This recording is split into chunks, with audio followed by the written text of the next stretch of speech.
In early September, I went to Big Plus Land again. This time, I went there to attend the Automobile Expo, the annual car show in the city of Basel. But this was not your standard auto show.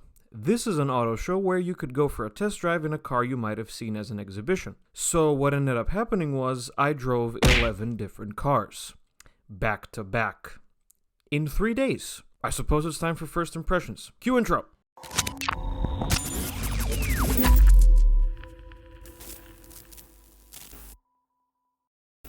Enough of the attempted comedic intros, let's see what we're dealing with here. From September 1st to September 3rd at St. Jakobshalle, the city of Basel held the Automobile Expo. I like to call it an auto show for mere mortals. No batshit insane concept cars whose press releases just repeat the word sustainable mobility like parrots, just real production cars that you can actually go out and buy, and yes, test drive while attending the show. So I did. But there's something I need to clarify before we jump in. Because the automakers couldn't bring 50 of each car to this show, and because the show is catered to hundreds of potential customers and not just one loser from Macedonia and his dad, I only had about 30 minutes with each car. That includes driving and stopping to take pictures and grab footage. As a result, I can only tell you what they were like in the 30 minutes I drove them, and that only includes town driving. I do plan to fly back to Basel and give some of these proper reviews, as I already spoke to the dealers that attended the show. Look forward to that at some point before the end of the year. Also, yes, you will see my hands in this video, and all videos going forward. No more Life of Boris type disguises. Anyway, there's a lot to get through, so let's jump in. The first car that I took for a spin was the Renault Megane E-Tech Electric. Renault's Megane has become one of the many ubiquitous hatchback models of the world, and especially in Europe. For its latest generation, it's available exclusively with electric power as a direct competitor to the Volkswagen ID.3. First impressions are very, very good, especially pertaining to the interior. Being used to Renaults from the 90s and the 2000s myself, I honestly couldn't believe that this was a Renault. Everything was incredibly high quality, it looked great, and the ergonomics were top notch. This is definitely one of my favorite dashboard designs currently. As for the driving itself, it's great.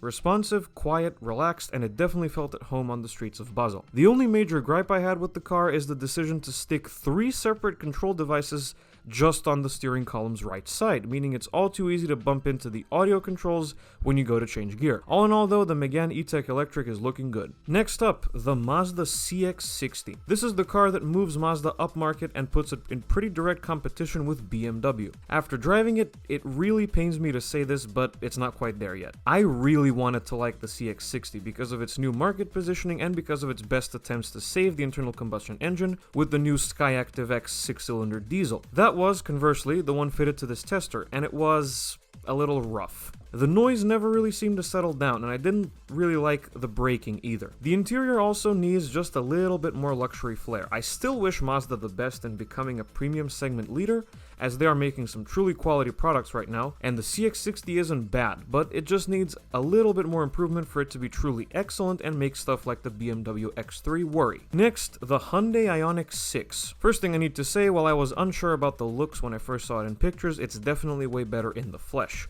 I absolutely love the look. And I'll tell you what, the drive isn't too bad either. The Ioniq 6 is quiet, relaxed, and very composed. The infotainment and general tech is good, and stuff like the flashing lights on the steering wheel are a nice touch. By the way, the dots on the steering wheel spell the letter H in Morse code, which is a complete geek fest, and I absolutely love it. Honestly, my favorite thing about the Ioniq 6 was the one-pedal driving mode. It's the best I've ever come across, and everyone should take notes. It felt natural and effective, but never intrusive. While the Ioniq 6 is worthy of all the rewards that it received, it wasn't my favorite Hyundai. We'll get back to that later. After the Ioniq 6 came the Volkswagen ID Buzz. Volkswagen finally brought back the iconic, whatever you prefer to call old VW buses. I didn't want to call it this so I don't offend anyone.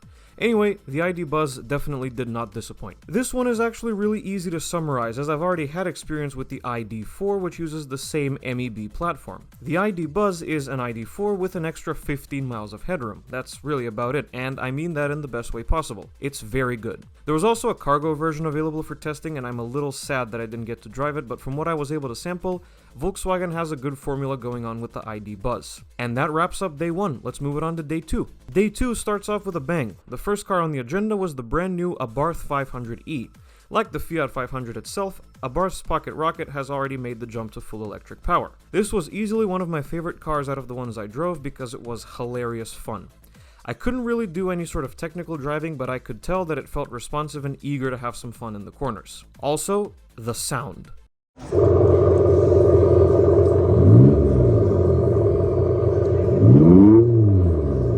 You can throw slurs at it and me all day long. I love it. After the Abarth came easily my favorite car of the whole show, the Hyundai Ionic 5. I have been excited for the Ionic 5 ever since it was first announced and when I first saw pictures of it, and let me tell you, it exceeded my expectations. It's easily one of the most relaxing cars to drive that I've ever driven. Being that I liken my driving style to that of James May, this is completely fine by me. The steering is easy, the seating position is great, and then there's the ride. Seriously, the car felt like it was on air suspension.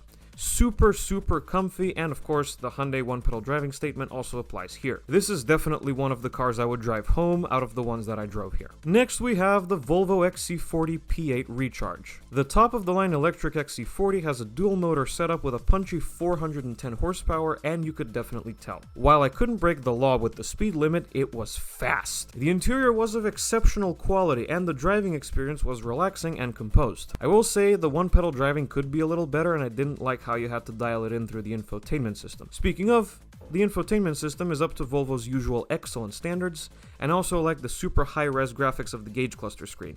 Overall, very solid. Now for something a little different. This is the Microlino. Its design is obviously inspired by the BMW i7, and it's a modern electric vehicle meant purely for city driving. You can get it with 3 different battery pack sizes, and in Switzerland you don't even need a license to drive one. The steering wheel is straight off a bumper car, your navigation system is your phone, and it has a little fan that blows some air at you if it's hot outside. It's not fast, and you do have to bump knees with your passenger, but it was damn good fun. Also, fun fact, the door, and yes, there is only one door, is soft closing. If your commute takes place in town and you want a small electric vehicle that can handle just about every situation in town driving, the Microlino is a great option. Back to big people cars, next up was the new Honda CR-V plug-in hybrid. This was undoubtedly the biggest surprise at the show. The car felt properly premium, it was very comfortable and very refined. Spacious too. I couldn't get the engine to kick in for the life of me, but for town driving you're pretty much always on the electric motor. I also really like the exterior design and the total lack of unpainted plastic body cladding. It just looks like a big hatchback and it's all the better for it. The CR-V is definitely on my radar for a proper test drive when I return to Basel, so be on the lookout for that. Day 2 wrapped up with a car that's been on the lips of many people ever since its debut, the new Toyota Prius, also in plug-in hybrid guise. For the record, that's the only one available for the European market. The exterior design is awesome in the flesh too, and the low seating position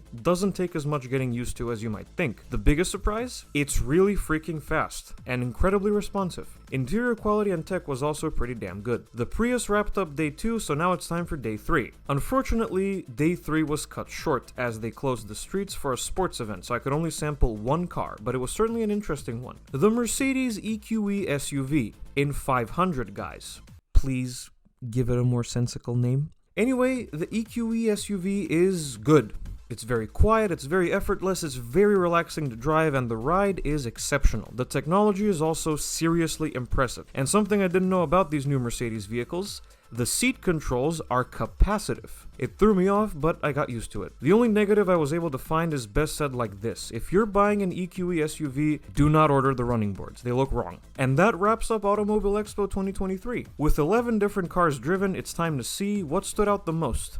Well, it was actually very easy to choose from this lineup. The best car award here goes to the Hyundai Ionic 5. Every aspect of it was perfectly dialed in, and if you're looking for an electric crossover, it's a complete no-brainer. While there were no bad cars in this group, the Needs Improvement award goes to the Mazda CX60. I really wanted to like it, but from what I was able to sample, it's not quite ready for prime time just yet. I like the design both inside and out, but that Skyactiv diesel needs just a little more refinement and better brakes. The biggest surprise award goes to the Honda CR-V. Again, most of my experience with Hondas is centered around Hondas from the 2000s, but this was something totally different. The refinement, the quality, the driving experience, it's definitely above what we consider a Honda. It was fantastic. The car I drive home in? The Abarth 500e. I was smiling and giggling the whole time behind the wheel, and it's genuinely fun to drive even at low speeds. Not to mention the sound. Just a shame about the pathetic EV range. And that's going to be about it for this video. Thank you guys so much for watching. If you liked it, be sure to hit like and subscribe to the channel. Let me know what you think of these cars in the comments below, and I'll catch you in the next video. Goodbye.